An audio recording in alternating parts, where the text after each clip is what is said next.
Здравейте! Днес ще говорим за една много интересна тема, която много хора пренебрегват, а именно за това как може да изразите предпочитанията си, какво да виждате във вашата лента за новости във Фейсбук.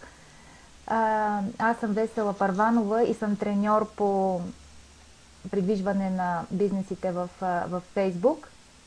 Моята страница се нарича Маркетинг Муза. Може да ме намерите във Facebook. А сега да започнем с това какво можем да направим, за да виждаме, за да определим какво искаме да виждаме в нашата лента за новости в Facebook. Всеки гледа, влизайки във Facebook, вижда първо своята лента за новости. Всъщност тук нашите приятели са слагали разни неща, публикували са или са ни пращали някакви връзки към някакви други публикации. Но какво можем да видим ние? Например, ако при предпочитани и новини натиснем тук, можем да видим, че по подразбиране нашите новини са водещите новини. При нас ни се показват, в нашата лента се показват водещите новини.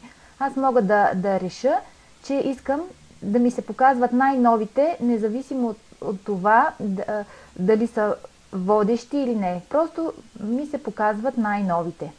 И това са най-новите неща, които са дошли при мен. А пък, ако искам да го върна отново на водещи истории, мога тук да го напиша. А какво означава водещи? Това са тези, които за момента моите приятели са историите, които най-добре се котират или най-са харесвани, коментирани и шервани, така да се каже, в Facebook.